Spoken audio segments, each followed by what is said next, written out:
Muy buenas a todos, yo soy Mati S y les doy la bienvenida a otra edición de Caso Aparte.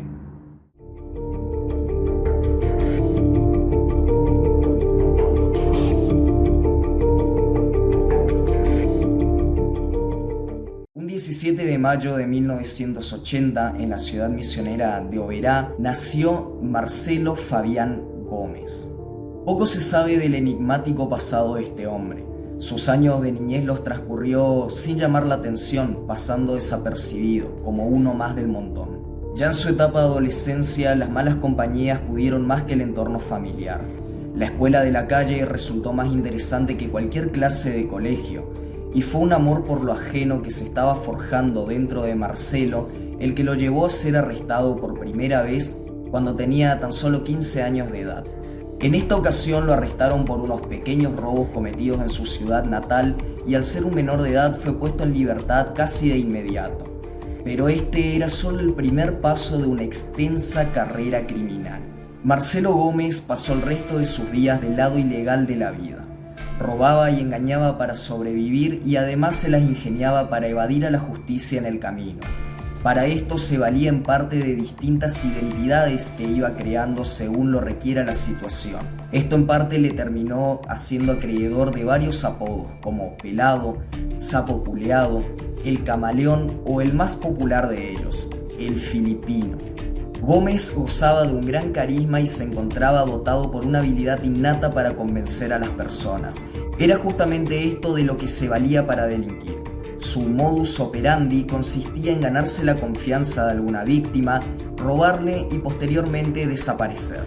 La noche del 7 de septiembre del año 2009, el filipino Gómez, que para ese entonces tenía 29 años, se encontraba en uno de sus operativos, en una casa de la localidad de Guaraní, a poco menos de 10 kilómetros de Oberá. Esta casa en la que se encontraba pertenecía a Eliseo Escarbán, un hombre de 42 años que se desempeñaba como peluquero y era muy conocido en la zona. Eliseo conocía a Gómez hace unos cuantos meses ya. Solían salir de noche a tomar cervezas juntos y apostar jugando a las cartas. Aquel lunes habían vuelto de una de estas giras justamente cuando el filipino decidió concretar el plan que durante ya algún tiempo se encontraba hilando. La intención era actuar como de costumbre, robar y huir. Pero ese 7 de septiembre había algo distinto en Marcelo. Ya desde muy chico había decidido que su potencial criminal daba para mucho más que unos simples robos. En su cabeza se idealizaba pasando a la historia como uno de los asesinos más conocidos, como un hombre completamente despiadado. Aunque la verdad es que por falta de convicción quizá o quién sabe de valor, este era un paso que aún no se había atrevido a dar, pero esa noche lo invitaba a cruzar la línea. Fue de este modo que mientras que Eliseo Gómez se encontraba distraído, el filipino Gómez lo atacó a traición.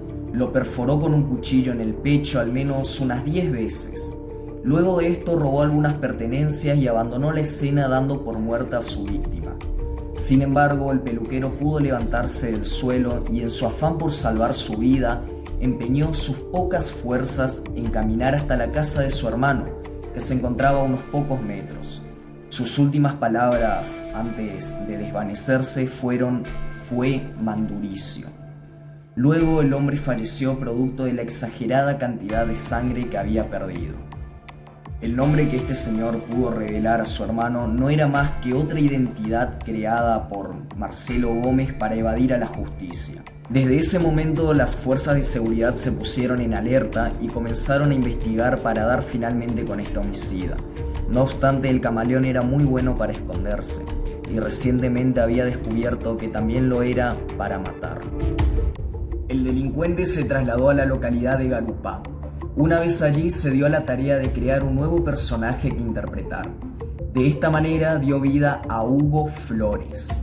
Bajo esta identidad, el filipino alquiló un pequeño departamento en un complejo habitacional de Garupá que pertenecía a Alcides Suárez, un hombre de 44 años que además se dedicaba a vender chipas y con el que Gómez entabló rápidamente una buena amistad.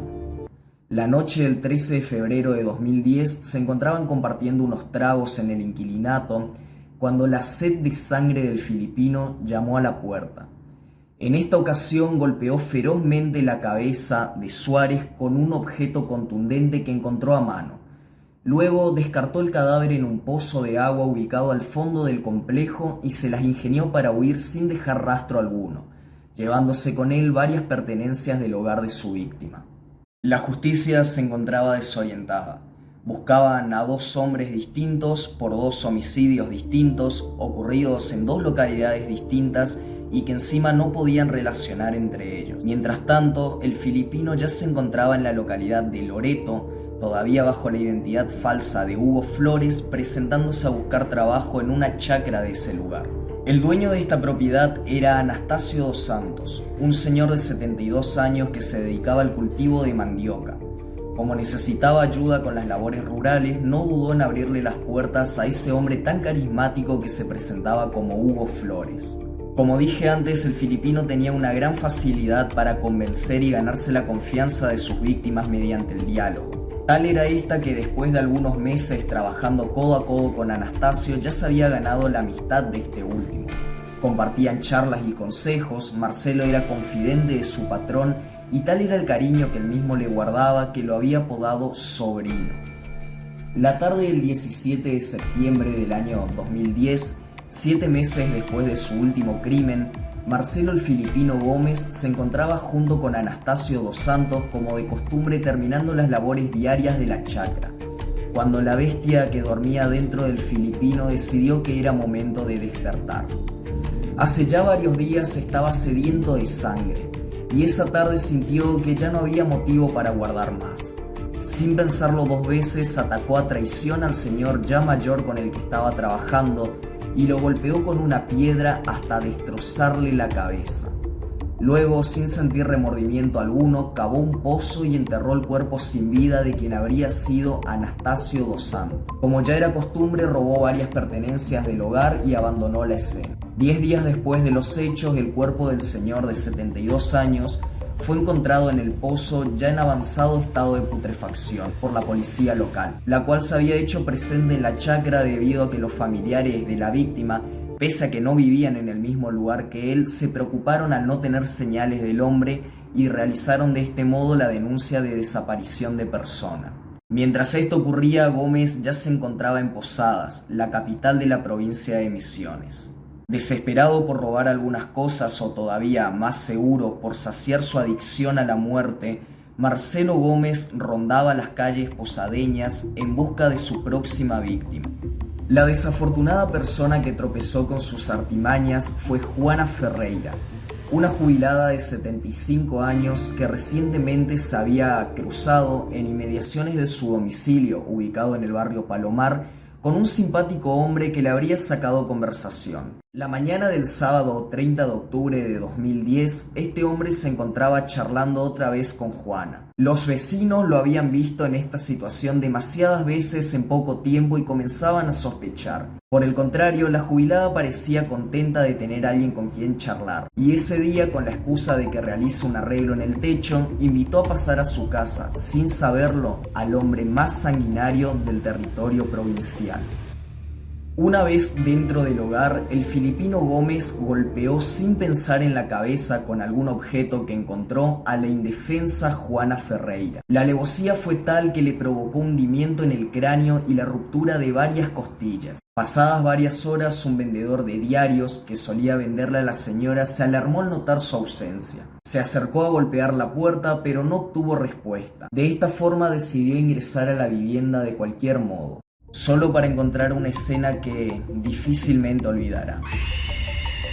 La jubilada se encontraba tirada en un charco de su propia sangre, con la cabeza completamente desfigurada. Y es que si una característica tenían los crímenes de Gómez, era la alevosía, como si el derramamiento de sangre de alguna forma le produciese placer.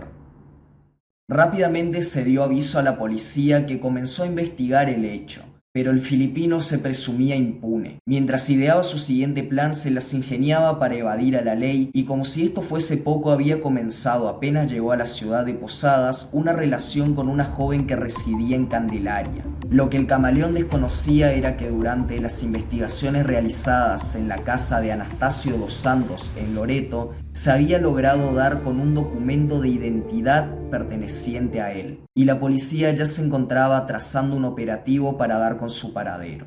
La relación que Marcelo Gómez mantenía con esta chica fue justamente lo que actuó de corazón delator. La policía había logrado localizar a esta joven y además había descubierto que esporádicamente se trasladaba un par de kilómetros hacia la ciudad de Posadas para verse con su pareja. Fue en uno de estos viajes que realizaba en los que, sin que ella lo supiese, un escuadrón de oficiales se dispuso a seguirla hasta un inquilinato ubicado en la capital misionera. Una vez en este lugar allanaron la vivienda donde se escondía Marcelo Fabián Gómez y finalmente pudieron detener al cruento homicida. Casi de inmediato, debido a las pruebas que lo vinculaban, el filipino Gómez fue llevado a juicio frente al Tribunal Penal 1 de Oberá bajo el cargo de homicidio simple. En este caso se lo acusaba únicamente del homicidio cometido contra el peluquero Eliseo Escarbán en 2009. El homicida nunca buscó la libertad y esta tampoco le interesaba mucho. Aceptó la culpa por sus crímenes y de esta manera tuvo la posibilidad de acceder a un juicio abreviado, donde el Tribunal Penal 1 de Oberá lo sentenció a purgar 11 años de prisión.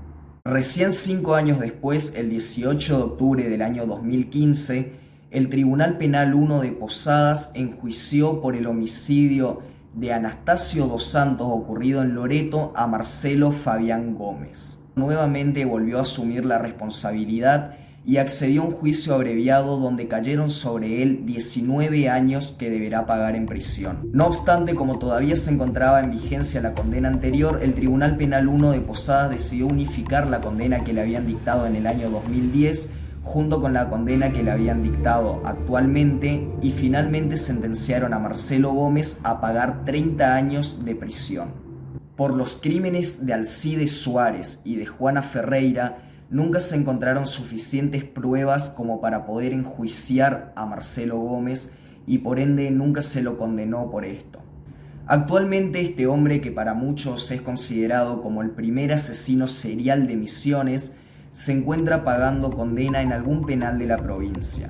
Según lo establece su sentencia, en el caso de llegar con vida, en octubre del año 2040, Marcelo Fabián Gómez debería volver a circular las calles con total libertad, aproximadamente a la edad de 65 años. Bueno, hasta acá el informe del día de hoy, espero que les haya gustado, que se hayan entretenido. Si les gusta este tipo de contenido pueden apoyarlo dejando algún comentario, compartiéndolo con sus amigos, obviamente dándole un me gusta o suscribiéndose al canal para estar al tanto de lo que vamos subiendo. Sin nada más que agregar, yo soy Mati S y espero verlos la semana que viene en Caso Aparte.